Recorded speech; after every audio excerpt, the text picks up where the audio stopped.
Tristram Hunt, thank you very much indeed. And arguing for the motion, Stephen Fry, writer, actor, broadcaster, you name it, he's done it all, is going to be arguing for the motion.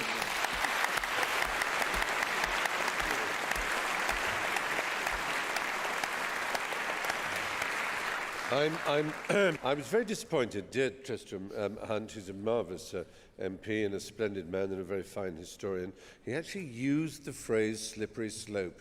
The very fact we want to return the friezes and the metaphors of what now everybody is far too embarrassed, only very recently, to call the Elgin marbles, the very fact we want to return them to the place where they were born,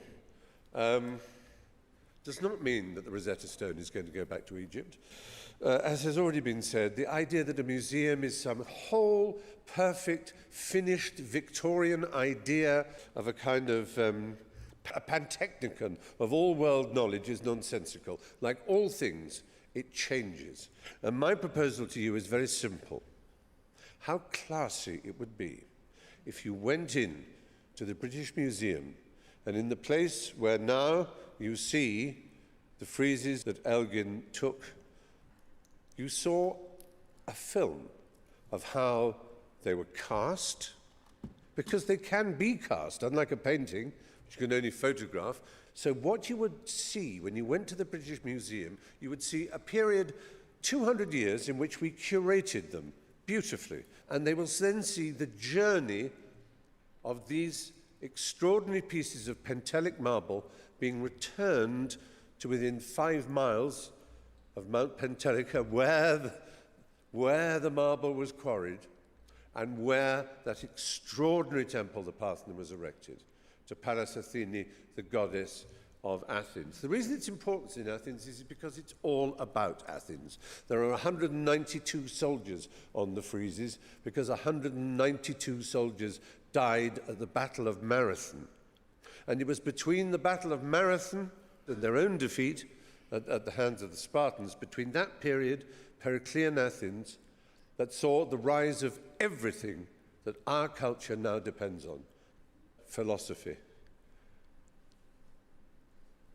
logic, Euclidean mathematics, empiricism, a refusal to take on trust anything that is told to you.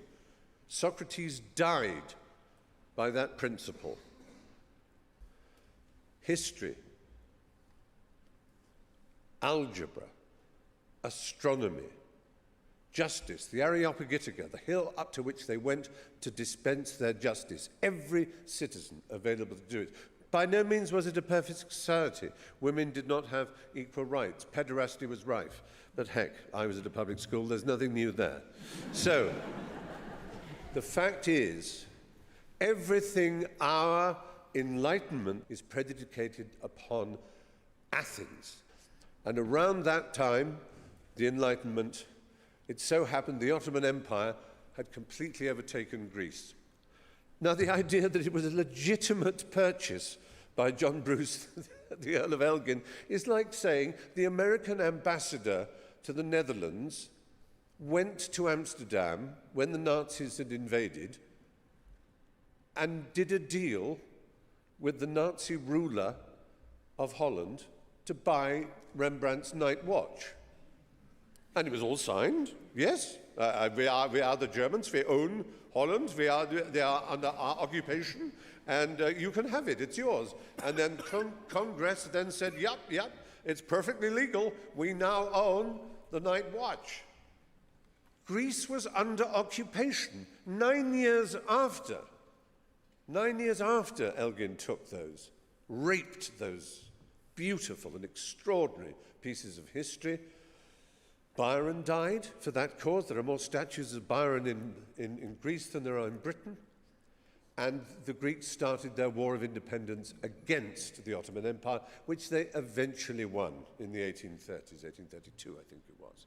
So, we're not talking about some simple business of an English ambassador doing a deal with a legitimate government who gave him the right to take away the stones of the temple that absolutely characterized and personified the greatest civilization the world had yet seen, the one on which ours is predicated. And all I'm saying to you is, wouldn't it be classy if we as Britons said, yes, for 200 years, it's true, we've saved it. If my neighbour has a fire, and I go over and I say, well, look, I'll take the paintings a bit before they get burnt and I'll put them in my garage. And they come back 3 years later and say, can my paintings back? Oh, no, you can't have them back.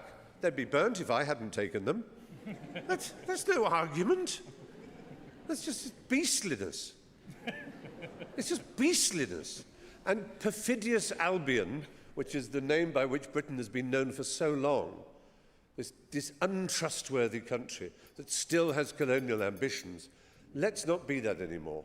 Let's be a classy country. Let's make an exhibition in the British Museum of which Britons could be fantastically proud, which shows our curation of these extraordinary marbles and also shows their transportation back to the magnificent new Acropolis Museum, where they can be reunited, not in the same temple, because that can never happen, but where within, through the glass, in the blue light of Greece, a country struggling desperately under debt, we can show them that no matter how much their sovereign debt crisis means they owe us, we will never, ever, ever be able to repay the debt that we owe Greece. Thank you.